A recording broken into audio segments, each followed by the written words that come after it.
How old do you think this kid looks? And what about this woman?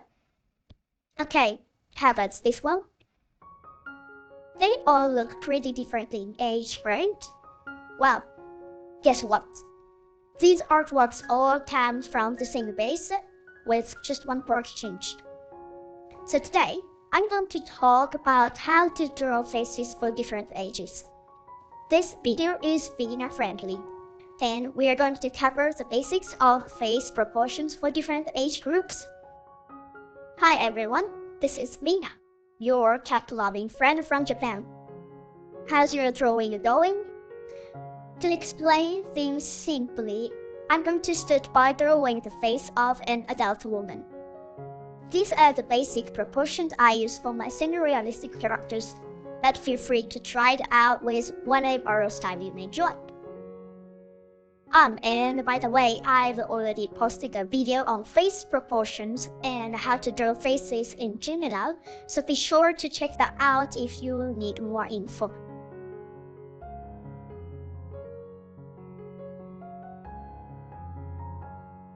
Now, when you draw kids, what kind of approach do you take?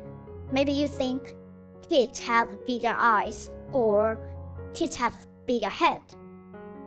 And yes, that's not wrong. But I think there's an easier way to think about it, which is what I want to share with you today. Here's the trick. Instead of changing the eyes or head size drastically, focus on adjusting just the area from the eyes down. The exception to this is when drawing older adults, but generally, you don't need to mess with the eye size or head too much. Let's test this out. I'm going to change just the area below the eyes and try drawing a toddler. For a small child, we'll keep the nose tiny, the lips fuller, and make the cheeks puffy.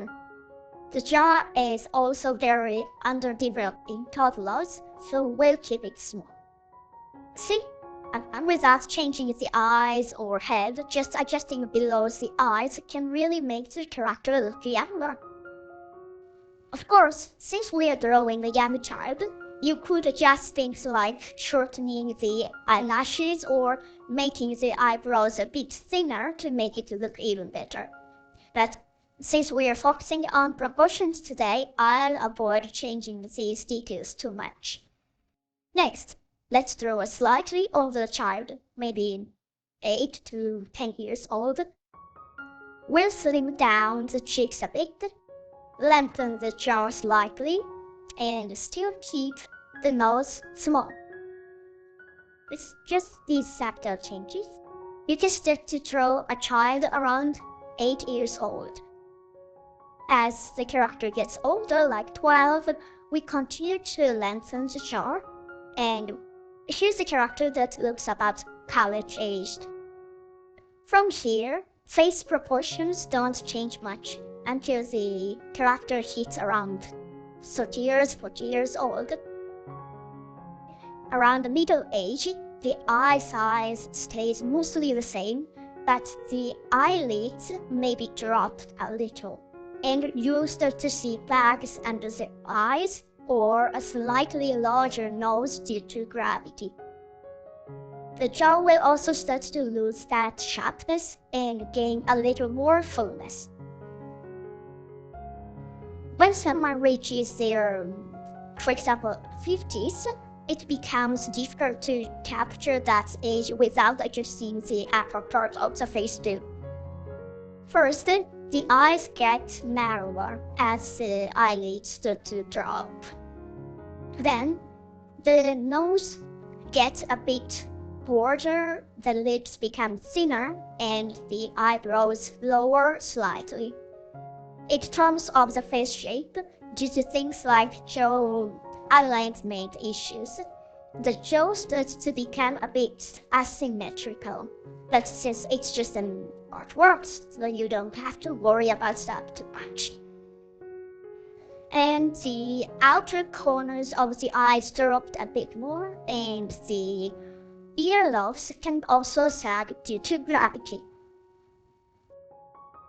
Finally, this part is more of an extra because it requires more adjustments when drawing people in their 70s or 80s.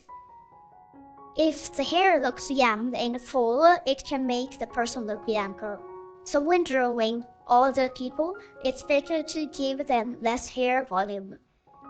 The eyes don't just get narrower, but the skin around the outer corners of the eyes also drops, making the eyes look smaller.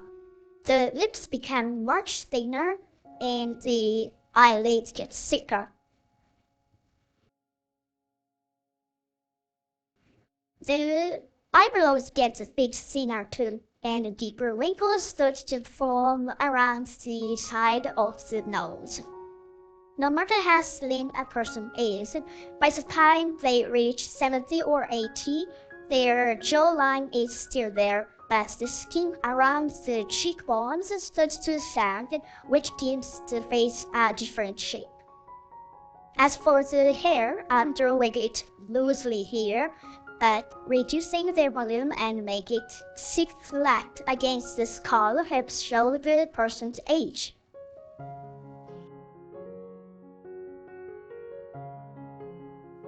So to summarize, this is how we can adjust proportions to show different ages. Here's the toddler. The jaw is about 1 unit shorter. For children, kids, the jaw starts to lengthen and eventually we reach adult proportions. For older adults, the hair volume decreases and the jaw and chin starts to extend downward. Interesting, right? So, the takeaway is that you can easily show age differences just by adjusting the proportion below the eyes. I hope that made sense and you found it interesting. This method focuses on semi-realistic faces. If you are drawing in an anime-like style, the eye size might change more dramatically, I guess, but this can still be a good reference point. Thank you so much for watching. If you found this helpful, don't forget to hit the like button and subscribe to my channel. Of course, and feel free to leave comments too. I love hearing from you all. Alright then, I hope to see you in the next video. Have a great drawing day. Take care and bye bye.